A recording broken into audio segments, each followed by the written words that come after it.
Hello and welcome to the Super Rugby Review Show here on New Zealand Sports Radio. Hi, I'm Paul and I'll be your host this evening. I should hand over the hosting duty to someone else next time, be a guest. That'd be much more fun rather than having to try and be in control of this motley crew. Well, let's be honest, because that motley crew this evening is Ashwin and Stephen. How are you doing, sirs? Good. How you doing? Very good. Thank you, Paul. So, Ashwin, I watching the games this weekend. Watched the obviously the Friday night one at home. You didn't jet down to Wellington, but you were at Eden Park for both the women's and the men's Super Rugby games. Just the men's game in the end, actually. But as you said, we are a motley crew, and you got to keep us in control. So before we get started tonight, I'm just going to say, oh my God, what amazing news! It's not rugby at all. But two Kiwis finishing first and second in an IndyCar race. I'm sorry, that's massive. That is absolutely massive. So I'm sorry, it's not rugby, but that is massive. That is very impressive. Yes, I must admit. Yeah. And I'll be honest, 9:30 p.m. On Sky is the highlights. So I think I'll be watching that this evening. Yeah, sorry about that. Yeah, but just made it to the second game last night, and we'll get into why when we cover the games off. Cool. Did you get into the? Did you manage to get home in time for the Australian game, or did you decide? Yeah, plenty of time. Yeah, no worries. Yeah, easy. Yeah, good. Easy. Well, what Stephen's opening up is what looks like his tomato sauce packet, or whatever it is for his chips there. Quick trip to Macca's there, Stephen. No. I've got the old something I haven't had for a very long time. It's the old nougat. The nougat honey log. Remember those? Oh, yeah. Totally different packaging there. Yeah. That's for the that's for the Australian game, because I'll just chew my way through that game.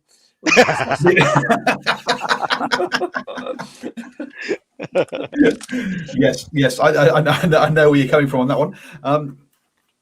It was the most predictable game. Actually, no, I'm not sure if it was the most predictable game of the weekend. Yeah, probably was the most predictable game of the weekend.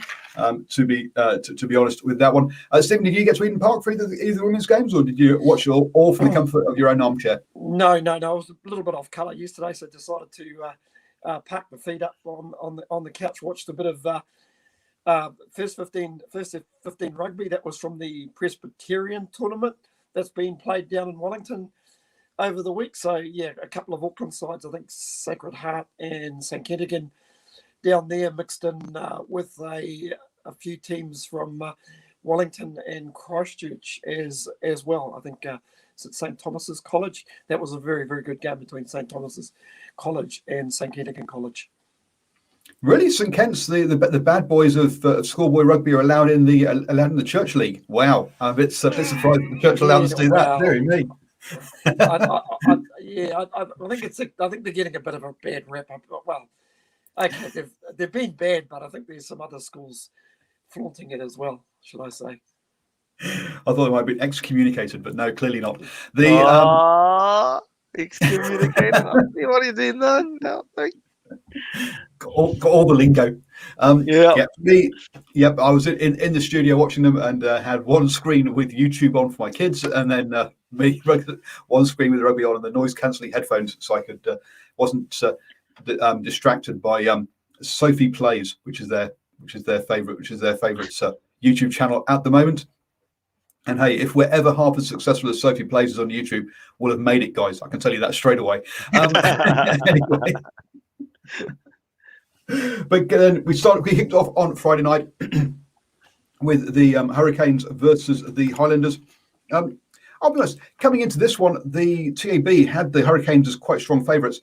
I backed the Highlanders going into this one. Do you think that was a fair call by the TAB? Or obviously they got the result right, but I thought the Highlanders would have come into this one as much much stronger position pre-game. Yeah, Paul, it's always hard to gauge when both sides really haven't got a lot to play for, because I don't think there was ever going to be a position change on the table regardless. So I suppose for the Hurricanes, it was a case for them. They probably just wanted to finish with a win in front of their supporters. So yeah, the result kind of didn't surprise me at the end of the day. I agree with you there. I actually think it's if the Hurricanes, when the Hurricanes can come up against a team that hasn't got a big forward pack, and then they do have a side that is actually quite entertaining. A lot of ball players, and I think I made a comment in the after match show, and the fact is that if you went through the try highlights and you were picking tries of the season, I think the Hurricanes would have a lot of them there because they've scored some fantastic tries. Been on the wrong end of the scoreboard, but they've scored some absolute. And in that game, I think it was the first try of the game would be one of those that would be making highlight reels for the season. So when it comes, as Stephen says, nothing on the line. The Hurricanes probably had that little bit more to prove than the Highlanders. So and it showed in the scoreboard. Yeah, look, the first half. I mean, well, for me, the big talk about the first half was probably the amount of opportunities that the Hurricanes messed up and left out there, more than anything else.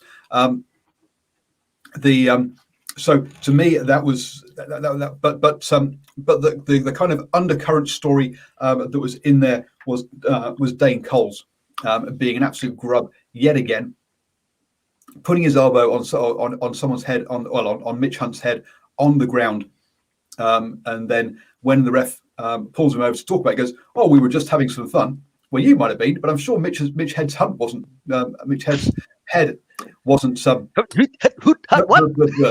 There's too many words. I'm sure the fella on the ground's head wasn't having much fun having your elbow being driven into it. I think those two were having a bit of a running battle even before that incident flared up. If you're listening and tuning into the to the commentators, and just a quick word on the commentators.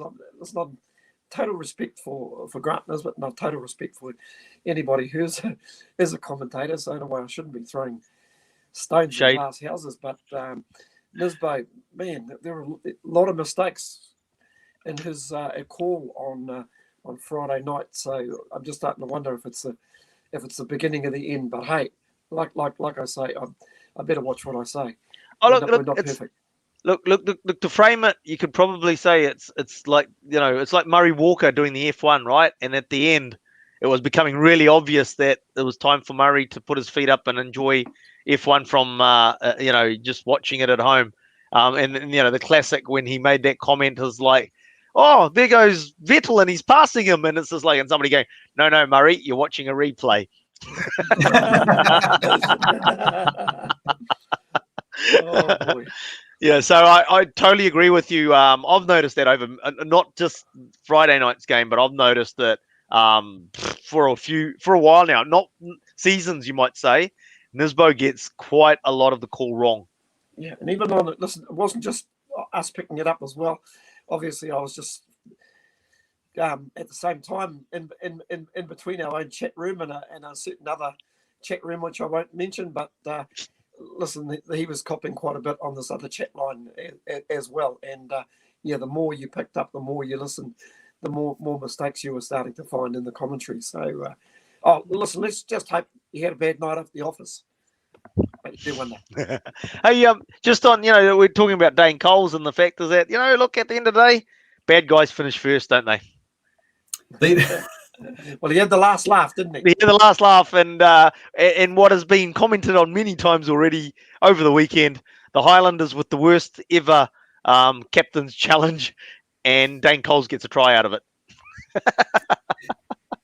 Yep, no, you're right, and and he was laughing at that point. Look, for a player who is so good at actually playing rugby, it's a shame to see that in his game. But from my point of view, look, he if he just stuck to playing rugby, he's a great player. But when he gets involved in all this sort of stuff, it's not great. There were a few comments on Twitter that perhaps it's something to do with All Blacks hookers, because apparently Cody Taylor's heading down that route a little bit as well. Me. That was you, was it? Okay. Basically, it is though, isn't it? It's Cody Taylor's lifted his game in that area as well. So, the Highlanders, again, lots of good scrambling defence in that first half to keep the Hurricanes out. I mean, the Hurricanes perhaps didn't help themselves either. And we're leading at 17-15 at half-time, as you say. That captain's challenge, 2 minutes before half-time, was done. We all know that Dane Coles was put his foot down deliberately, or in deliberately onto the player. But he did it in such a way as that it wasn't conclusive via video evidence, and you were never going to get called for it.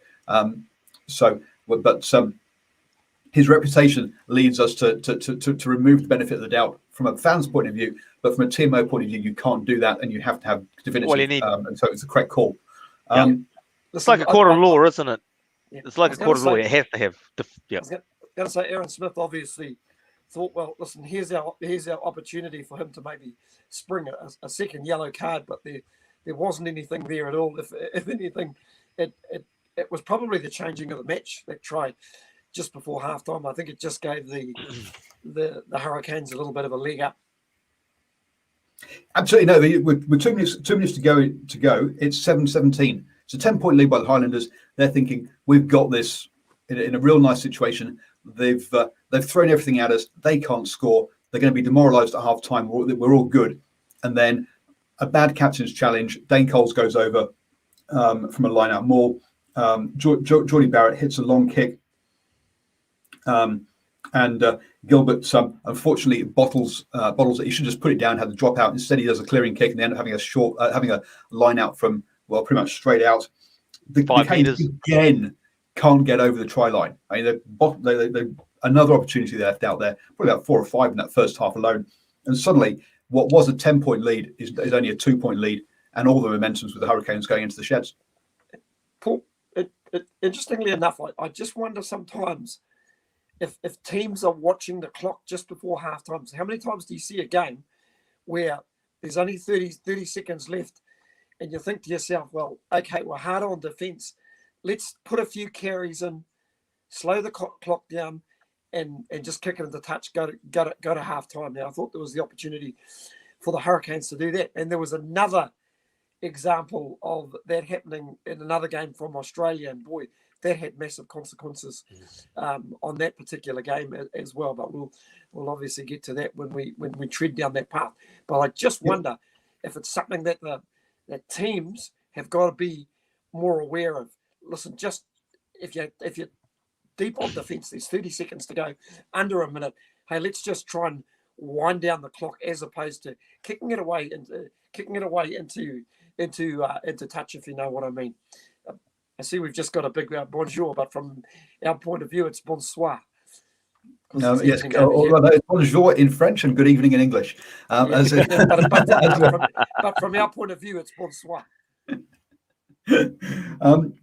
So yes, we had that one.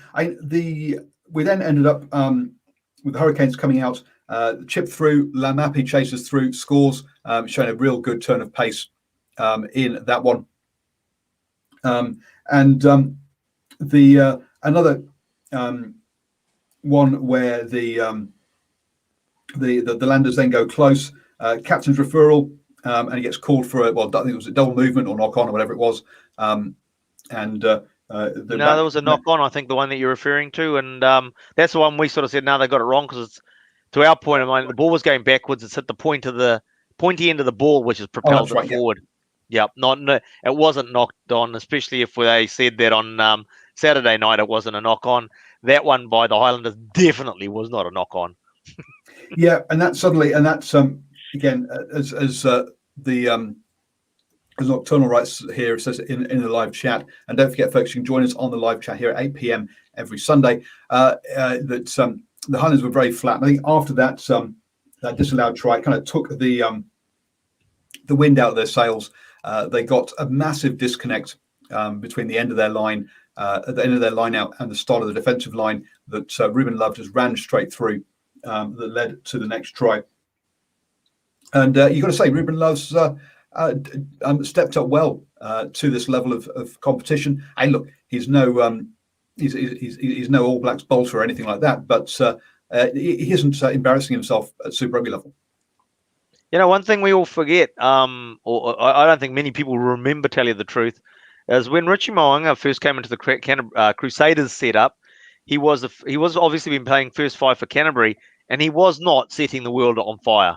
He really, in his first couple of seasons at provincial level, and then even at Super Rugby level, he was very run of the mill, and some of us that have seen the Crusaders having a massive, the dynasty that they've had, sort of rubbing your hands together, going, finally, they have a first 5A that really is just average, but, a couple of seasons later, and he set the world on fire and hasn't looked back. So, just want to get us, I think someone like Ruben Love, feet under the table, so to speak. That's why, as I said, we spoke about it after the game, or I spoke about it after the game. It was absolutely crazy coaching by the Hurricanes coaching team. The kid's just made the biggest play he's ever made in his career in Super Rugby, which is short, but it's the confidence builder. And then they hook him, which was just bizarre.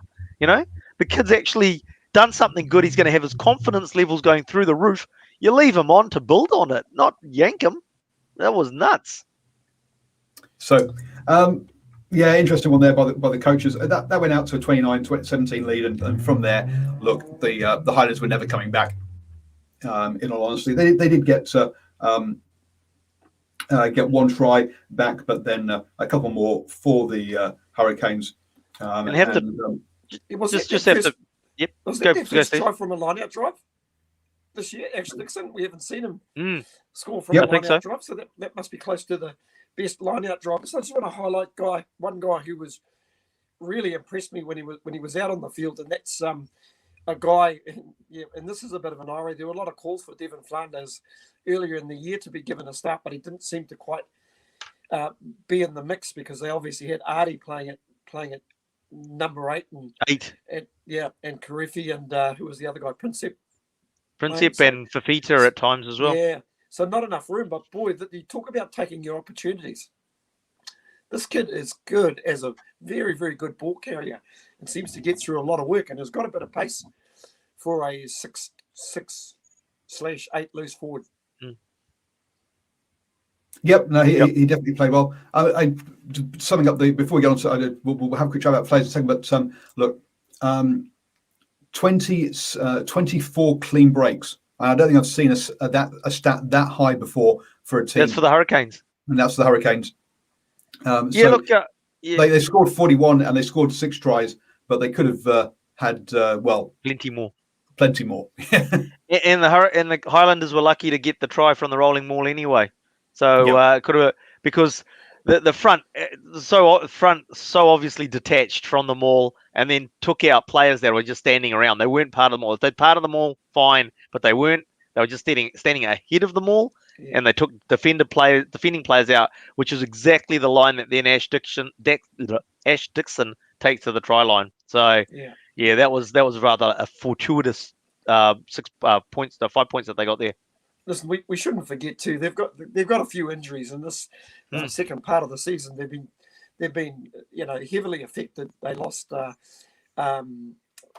Ioane before the game as well. So that just really hasn't helped them, because I think they're a much better attacking unit when he's on the field. They've pulled Scott Gregory from wing into centre, who's done it. To be honest, it's his first season playing in the midfield, and he's done okay. I was going to say that might be the silver lining for them, is the fact is that they've always been playing Gregory out wide, and it's just like they might be actually by circumstances beyond their control, he's pushed into the midfield, and I think he's actually done a really good job. Where they've struggled a bit to find some, a cohesive unit. Yeah, I agree with that. This will probably. An early missed tackle and probably just a lazy defensive read, which the short Roygaard who threw the short pass to Laumapi, he was just a bit slow in terms of reading that. But listen, all in all, I think the guys that had the biggest smile on their faces are probably the Northland coaches. But don't forget, we've still got the Trans-Tasman part of Super Rugby to go. So there's more opportunity for Scott Gregory to develop further. I thought you were going to say more opportunity for injuries, but there is that as well. That's what I thought he was going to.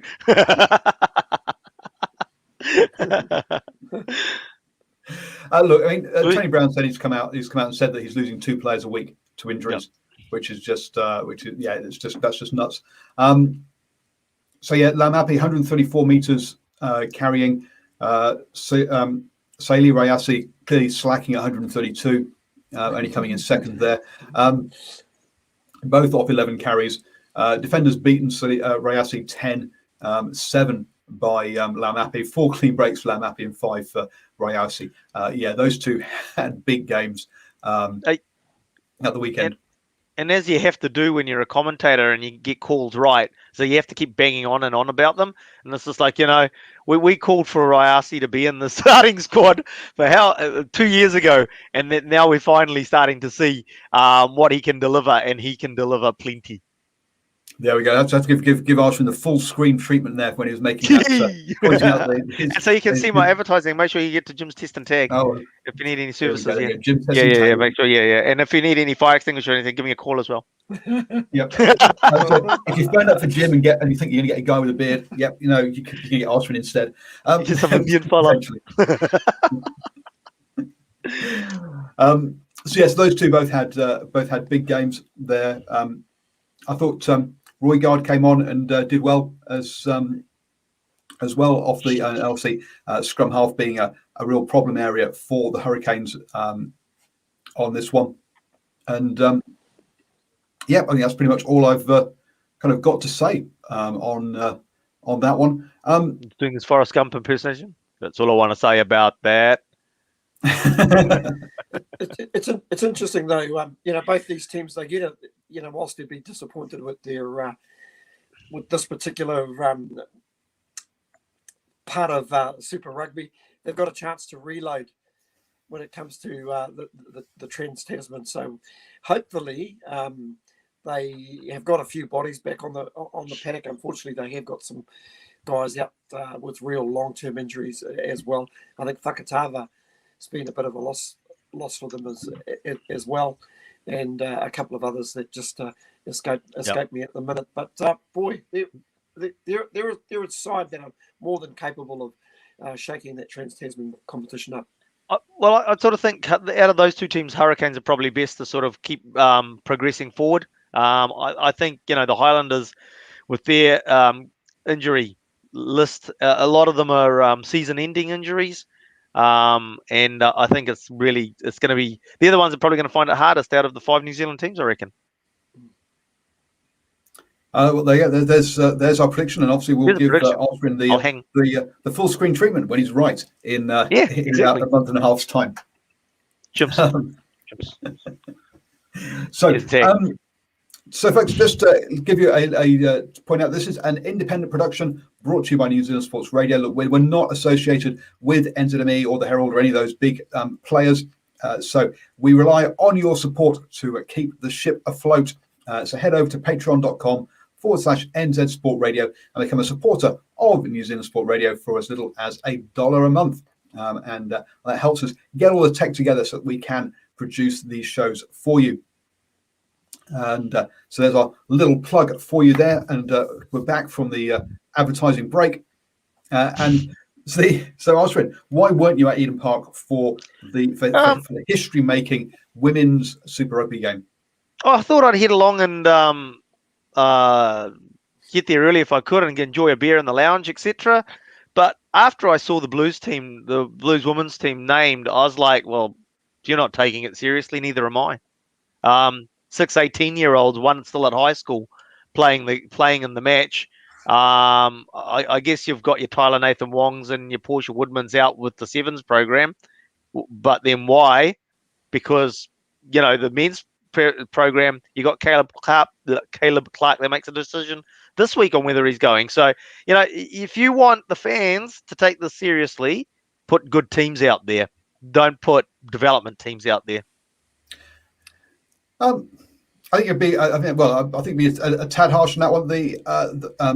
One of the things that did come through the media interviews earlier around this was that none of the, as you say, New Zealand Rugby sevens or none of the Blackfern sevens were made available for these games.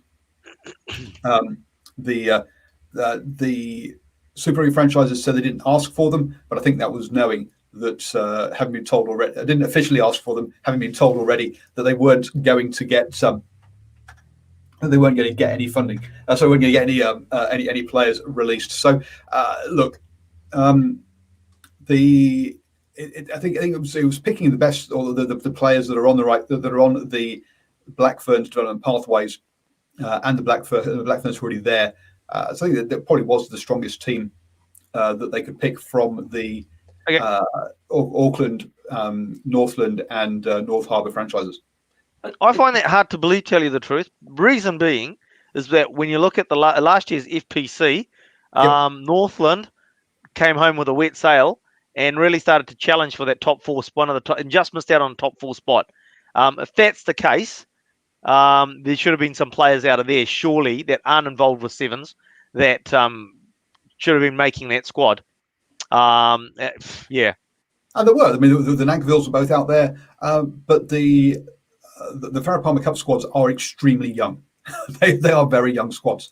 They a lot of them do have a lot of 18-year-olds and girls straight out of high school into them. So and as you say, you're picking up your Portia Woodmans. It's your backs generally that you're going to be losing from to the sevens campaign rather than your forwards, and hence that's what we saw with the Blues team. I mean, they were bringing Black Ferns off the bench, so they had plenty of experience in the forwards. It was just a very inexperienced back line, as you say.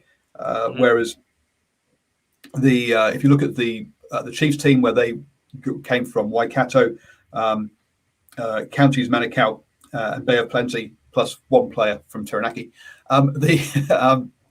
You've got your Chelsea Alleys, you've got your Black Ferns, Tuperick, Fly Half. So you've got a bunch of Black Ferns, 15s Black Ferns backs in those particular squads, and hence that's why they had a more rounded team than the Blues.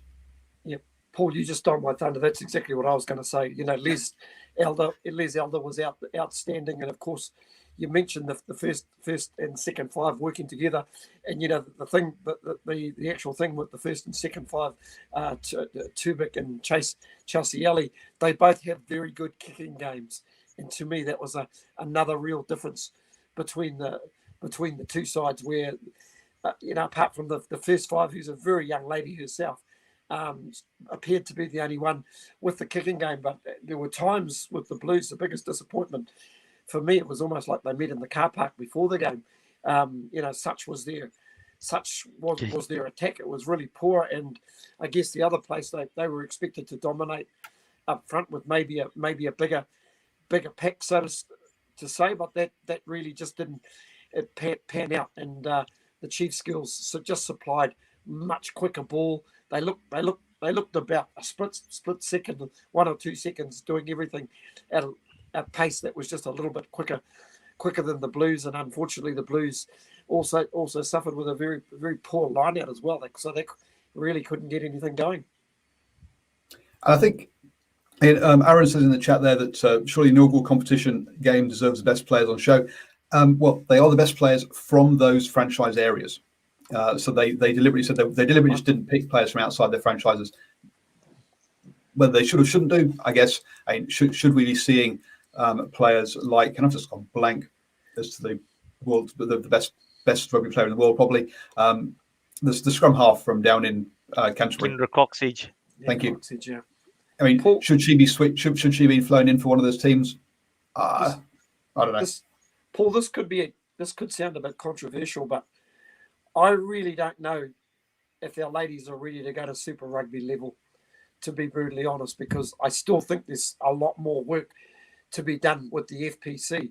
Even if you look at our FPC based on last year, you could arguably say there were 3 or 4 quality teams and the rest were really, really there or thereabouts. I mean, to say North Harbour is struggling at the minute. We know that Taranaki is struggling. I sort of put Bay of Plenty and Northland in that sort of medium area, although that was one heck of an improved performance from Northland last year.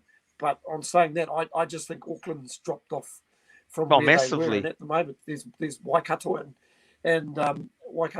Canterbury, who are arguably the 2 best teams. But if you look around the rest of the South Island, you're really scratching. So I'm not. You don't have the player numbers. Yeah, that's what I mean. Well, you want these games to be quality. Yep, they have to be quality. And that's what I mean. Like, if you're saying that's the best that they could put out there for the Blues team, then Steve's 100%. Steve's 100% right. And the fact is that the player numbers just aren't there to put a quality product on. There's a lot of remarks on Twitter about what a fantastic game it was, and the hits were big, and it's just like, I'm sorry, to me, geez, is that condescending or what? Because I'm sorry, that was not a quality game of rugby. I saw about 60 minutes of it on the TV before we left to go to the game or go to the ground, and it's like, that is not quality. That is slow. And one of the things that I know, that I think it was Honey Hirami, that she was against this, and against go with a smaller ball. It's easier to handle. They can get the passes away quicker and the like, but they all go, oh, no, we don't want to play with a smaller ball. We're just as capable, blah, blah, blah. It's just like, well, okay, hey, But the fact is that, there was one thing that when we talk about the women's game that, it's like, oh, that should be the equal of men's. It's just like the men's game has been developed over 100 years. It isn't something that the game we see today isn't just dropped into the into our lounges in the last 10 years or last 15 years. This game has been developed over how many years? Over 100 years of development gone into that to build what it is today. This is the other thing. I think I know, watching the Ferret Palmer Cup, and something that I've picked up in the last 2 or 3 seasons is just the non-development of the kicking game.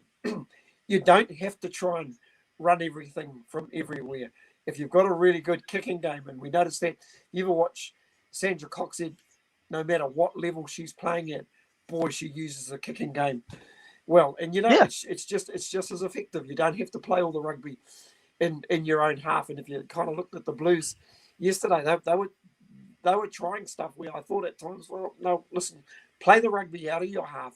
But unfortunately, you looked around the team, and there was nobody there with a kicking game.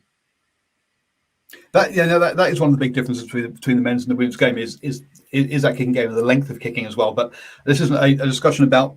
We could go down there. And another topic perhaps for Tuesday evening on the Driving More show is, again, should we be copying a men's structure that we know isn't financially stable anyway for the women, or should we be trying to do something different that will be more sustainable going forward? So that's a chat for another evening. And look, the first half hour was enjoyable. After that, I think they got tired. They got scrappy. We realised here that both these teams had only had 3 training sessions coming into this. So there's this give them a proper pre-season and build up, and we're going to have a better game as well. And give them a few games together, it will improve. So look, this was an exhibition game with 2 effectively barbarian teams thrown together. And I think we saw a lot of that. I think the disappointing thing for me was the Blues had such an experienced pack, but they didn't seem to work together properly to get the advantage they should have had. And there we go. Hey, look, that's another problem. I mean, like, it's, what Aaron's saying, we're a fine bunch of girls to talk about a women's game. The problem is, you're quite happy for females to come on this show and talk about the women's game. You'd be more than happy to get them on here. But trying to get them to come on doesn't happen, does it? Well, I mean, to be honest with you, trying to find guys to do a cricket show is a bit difficult as well. Look, you're quite right. But trying to find people full stop is difficult. And yes, there aren't some. You're right. If there are any females out there would love to come on, that would like to come on the show, we'd love to have you on. Put bluntly, yeah. Instead of 3 blokes talking about it. Yeah. Yep. Oh, listen, I should just put it out there that we obviously during a lot of these games we've got our own little chat room, and I was saying, hey, listen, give them a little bit of time.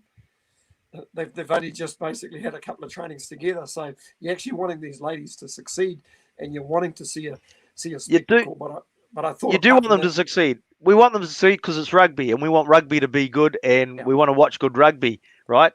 As the fact is that, but if you want that to happen, the things that we've talked about tonight, they have to do them, or they have to look at them. Yep. Look, for my mind, I think it's great that it actually happened. I think we're headed. I think it's a step in the right direction. Unfortunately, I think we are. Yeah, when we get to, if we do get Super Rugby, Women's Super Rugby off the ground next year, it is going to take a few years to bed in. These are going to be all brand new franchises with a whole bunch of players who are going to be very young. Very young. Learning for the first time how to be professional players and have to be full time. They don't the academy structures and those sort of structures where boys come through first 15, where they're effectively semi-professional at the age of sort of 17, 18. St. Kentigans. St. Kentigans. They just don't have that for that preparation for on the women's side. So moving on then. That was followed up by the Blues versus the Chiefs, which you were at, Ashwin. Yes, and I was running over time on this. But I think we'll probably get through the Super Rugby AU game pretty quickly. Just to set your expectations, folks, if you've got this stage thinking, hey, we're going to have half an hour talking about Super Rugby AU, we're not. In this one, though, look, we had a high tackle early on by Rico. The Chiefs got up. Now, I put out on Twitter a quick poll before this game saying, who do you think is going to win between the Blues and the Baby Chiefs? A bit tongue-in-cheek there around Baby Chiefs because, look, the Chiefs had 5 debutants, I think 4 of the players with 1 cap, and pretty much, apart from Liam Messam, who was coming back, hasn't played Super Rugby for a couple of years, very, very few players. I mean, well, Sean Wainui were recognised. We had Hoskins Satutu. Well, right one, I think have. And that was pretty much the experience. Oh, and Bryn Gatland. Everyone else was pretty much inexperienced in that Chiefs side. So to take an early lead was pretty good. But as soon as the Blues forwards went to work, I thought it was all over. I know you guys in the chat thought. Cornflake thought that the Chiefs were playing the better rugby, but for me, I thought the power of the Blues forwards was going to take them home. And it did at the end of the day, I suppose you'd have to say. But look, I mean, one thing that we talk about with that first half, obviously, the Chiefs were probably unlucky to be behind at halftime. They made a lot of breaks, but then you'd have to say, well done to the Blues defence to actually scramble to actually shut those breaks down. So I have to read that again. Hang on, sorry. So basically, I mean, Chiefs would have been disappointed, must be to go in to the break behind, but at the end of the day, they're probably also happy to be in touch, considering they, as you put it, they were a baby Chiefs team. Yeah, they were exploiting a Blues team that was actually missing tackles, and there were some real profile guys that were missing those tackles as well. And definitely a tad unlucky not to have only had 9 points on the board. Yeah, 80% tackling by the Blues, not great on the night. Let's be honest. Well, actually, I'm assuming this is a massive assumption.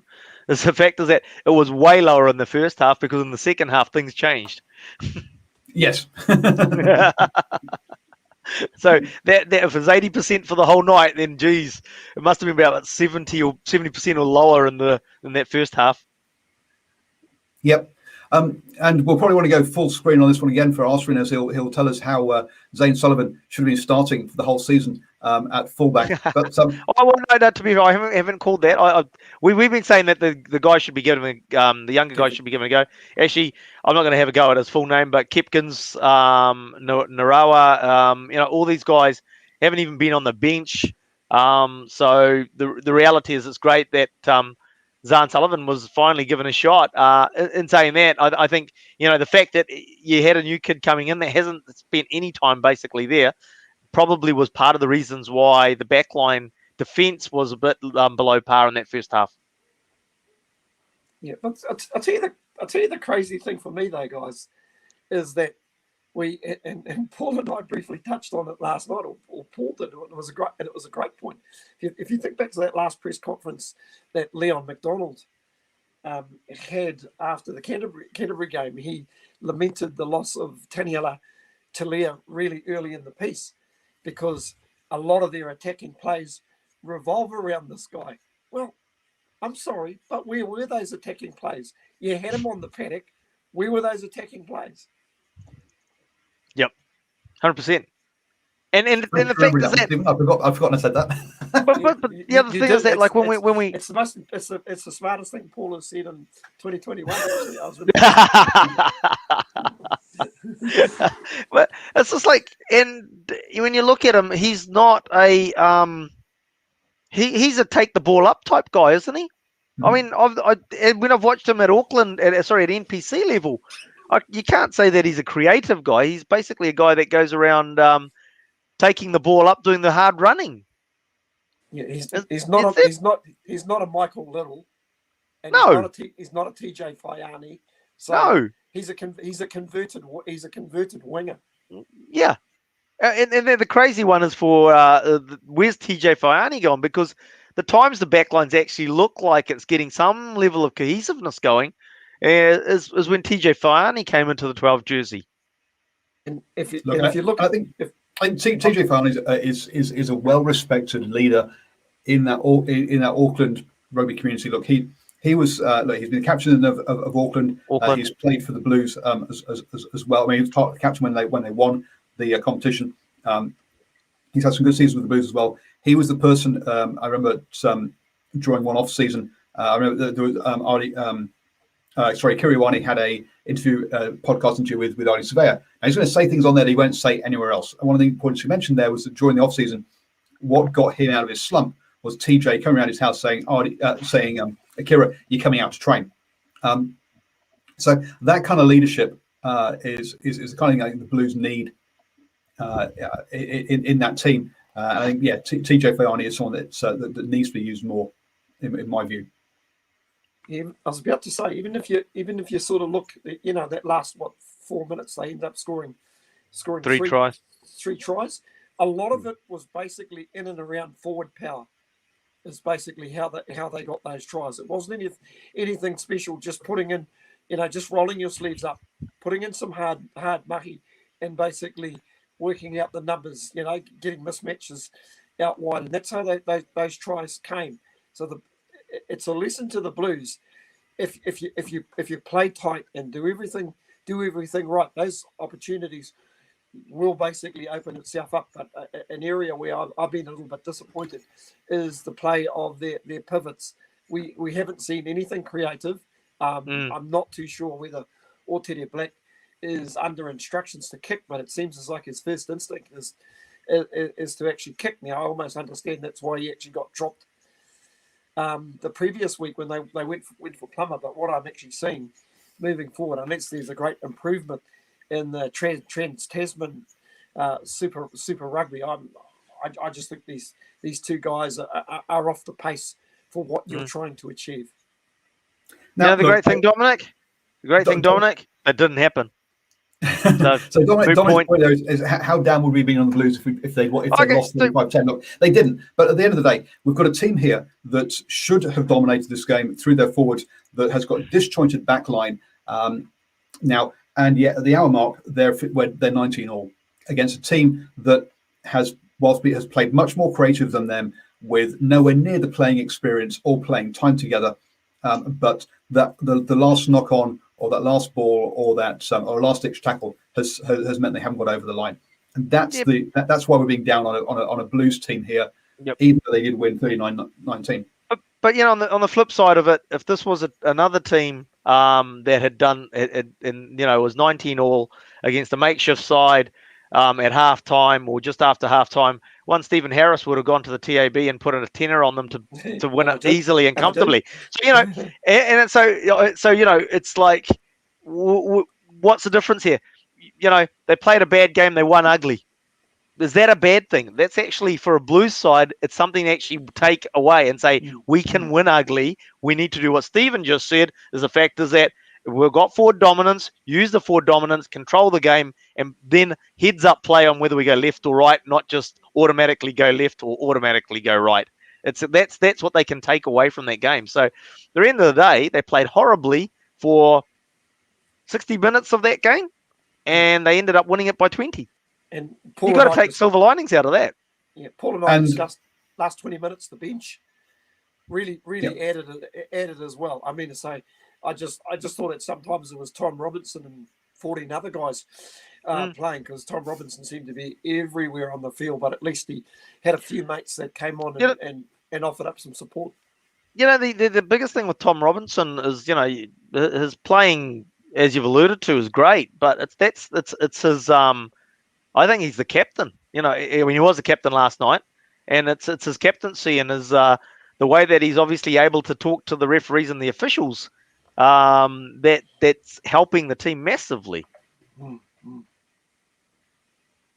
The so look, yeah, I would say the forward the bench came on, and that was the difference between his two sides, was that depth off the bench that the Blues were able to bring. I mean, they're bringing All Blacks off the bench, whereas the Chiefs are bringing debutants off the bench. And that's you're calling Liam Messam a debutant? Well, okay. A man who might be slightly past his prime. Amazing though. I mean, great. I actually like, massive cheer went up. I mean, I think it was actually more Chiefs supporters at the stadium last night than there were Blues supporters. I think they actually, they had more than 12 people on the Tahuia train up from Hamilton for a change, and it might have even been full. So there were a lot of Chiefs supporters there, and so when he came on, massive roar. It was great to hear. It was great to see when he came on, the cheer that he got. Look, the Blues also. Look, this has actually been they've come up short. It's been a good season for them. Only two teams ended up with a positive points difference: the Crusaders and the Blues. And the Blues. The Chiefs minus 43. Yeah, sure, they've gone on this winning streak, but all those wins were by less than a score, and their losses have been, well, like last night, by 20 points, which has ended up with them having a minus 43 points difference across the 8 games. That's what, yeah, sorry. I was about to say that's what makes that game against the Crusaders really crazy. Yep. Last week, the Blues knew what they had to do. They knew that they needed 6 points from their last two games, and they were just needed to stick close. They ended up with 5. And but just on the flip side, one of my mates had caught up with him during the week, and he made a very good point. It's the fact is that we were one decision away from actually making it to the final, and that was Dalton Papali'i's try against the Chiefs down in Hamilton. What he got, what that penalty got given for was 50-50 at best, and it happens in nearly every maul try that is scored. And in that occasion, they decided to call it, and even when they called it, it was actually not clear cut and dry that it was somebody got in front of the ball carrier at the wrong time. So, yeah, as I said, one decision away. That try was given to Dalton Papali'i. That game was actually over then. The Chiefs wouldn't have come back. But listen, I think we should acknowledge the Chiefs, though, because if you think about it, losing those first 2 games and then knowing that they had to string, 4 or 5 wins in a row, that's pretty impressive. And it wasn't rugby where they dominated the teams that they played, but they found a way to win it. And that's mate, and from my point, they deserve great credit for that. And they may be the one team, the fact that they have beaten the Crusaders, that might be able to get under the Crusaders' skin. We're all hoping for. I mean, I hope to be proved wrong if they can get under the Crusaders' skin. I'm not sure if so. It's going to be a big ask for them going down to the village of the damned. I'm in Christchurch. So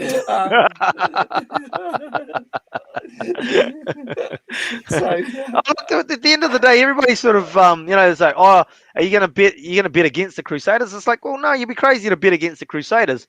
But the Chiefs have just done 5 games or 4 games on the trot. Yep, sort of thing. And and not only that, they've got a starter's chance. Any team that makes it into the finals got a starter's chance.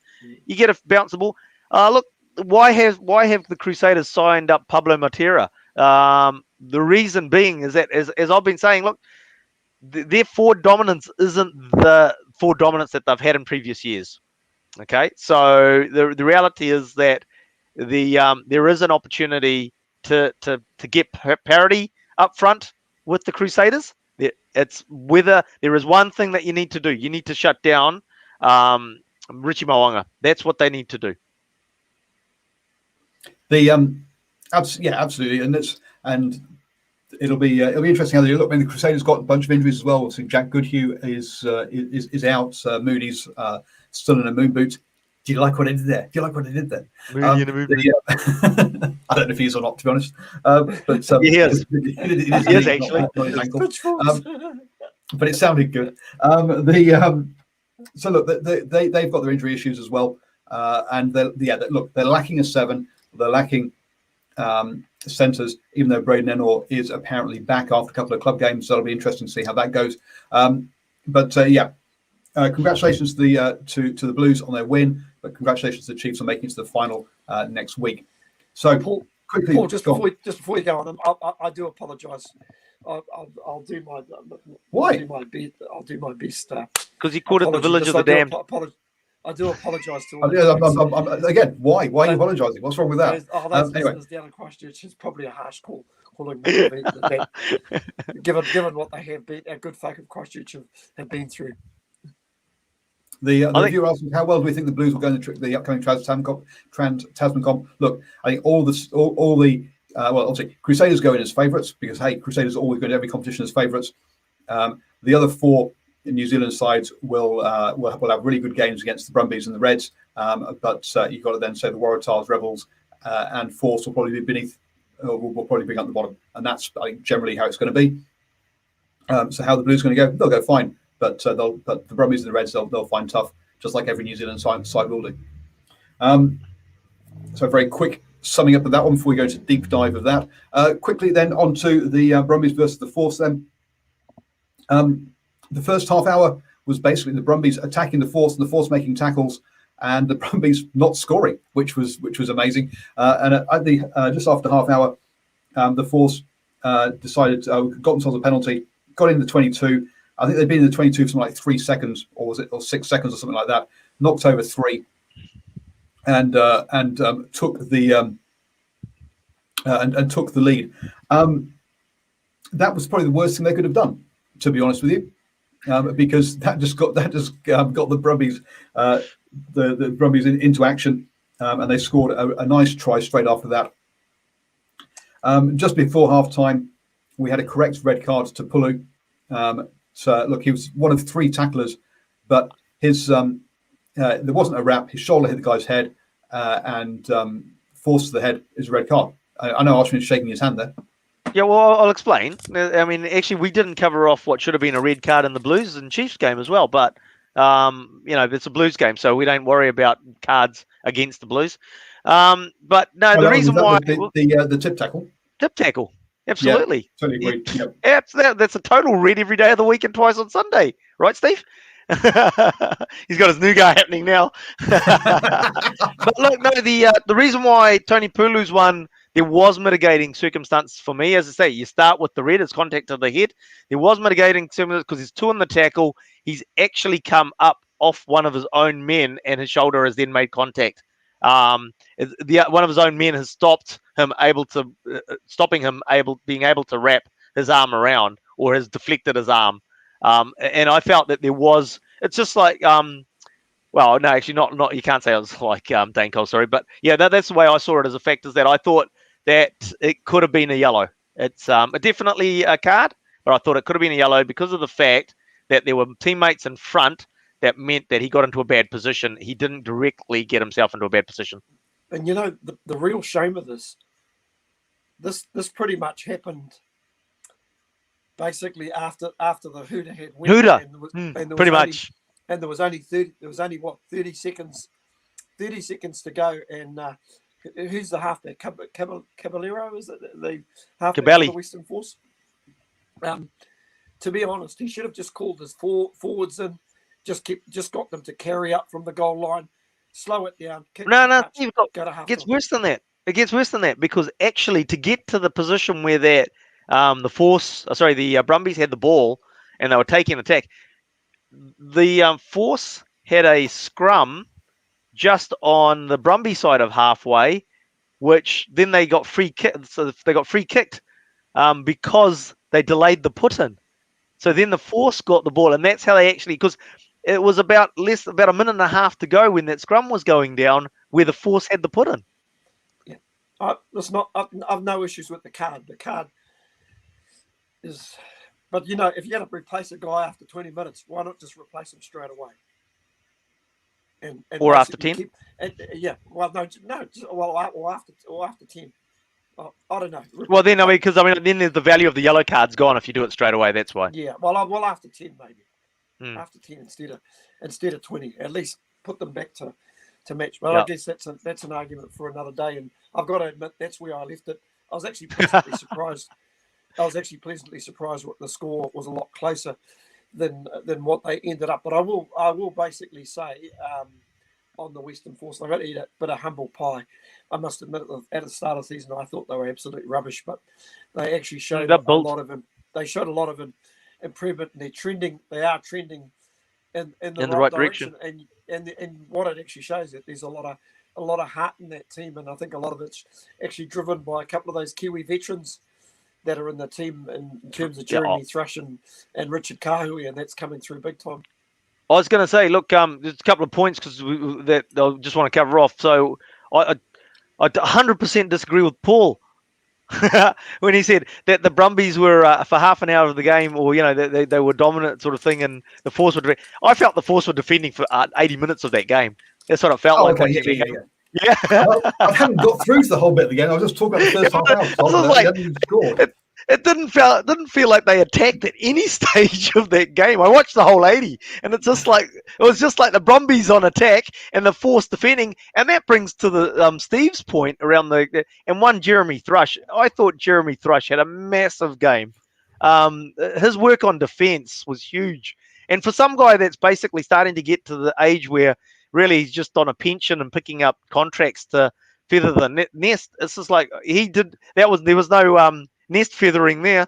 He was putting in all his effort in that game. That was a big effort from him. As I said, the Force were consistently on defense, and he was pulling himself out of rucks and getting into the defensive line again and making tackles. I'd say, you cannot you cannot say that Thrush is just picking up the paycheck there. Yeah, definitely not. And we can tell that because, he got. Well, to be honest with you, he was a bit of a slacker. Only 7 tackles on the day, with 1 missed. Whereas Koteka, 23 tackles plus 3 missed. Now, Koteka he's the son of former All Black Paul Koteka. The flanker. Yeah. So. Okay, so former All Black, I realised that one. Next up was Godwin with 17 tackles, 1 missed. They got through a massive shift in this one. Oh, just to say, in what Nocturnal said, that's why when you mentioned that the Brumbies and the Reds will be up there providing competition. I think the Force will provide competition for the New Zealand teams. I'm not saying again that they will tip them over, but they'll be there or thereabouts, and they might cause the odd upset, probably against the Blues, knowing our luck. So in this game, the Brumbies made 85 tackles. The Force made 167, so nearly twice as many. Not quite, only 167. That's 3 games worth of tackling. So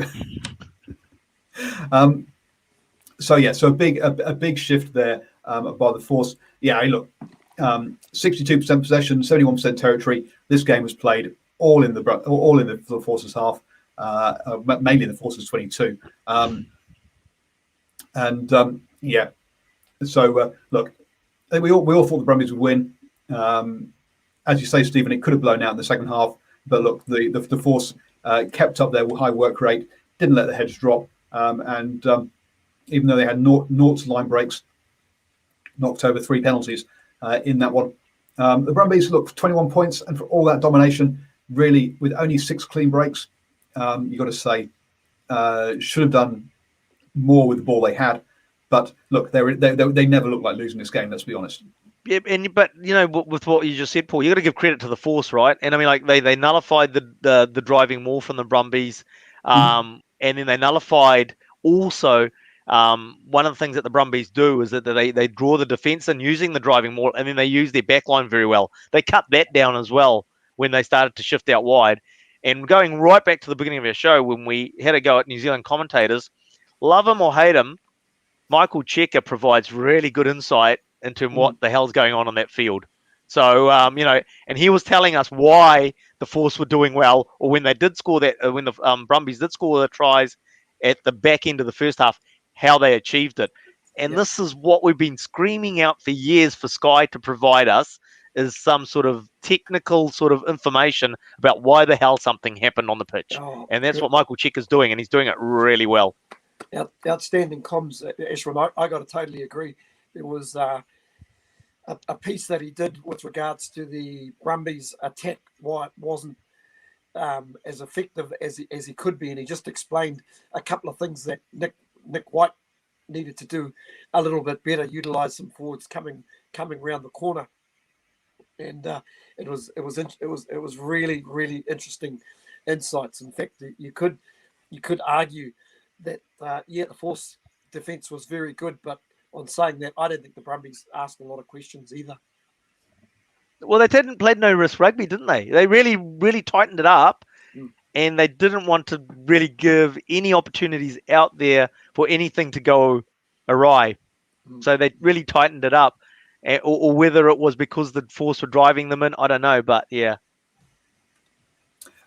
Yes, not so right. So yeah, Sky doesn't want that stuff after, and they want us to be ignorant and angry. I'm not sure about that. They just want to hire ex-players who aren't who are just mates. Yeah, mate. They don't want to hire coaches and people who actually know. They just want to hire a name who can say mate a lot, and that's pretty much it. Checker. I mean, for a coach that was maligned as being as being basically just an emotion coach for the Wallabies, as you say, he is providing some great insights. I think he's more of a technical coach than he was given credit for at his time at both the Waratahs and the Wallabies.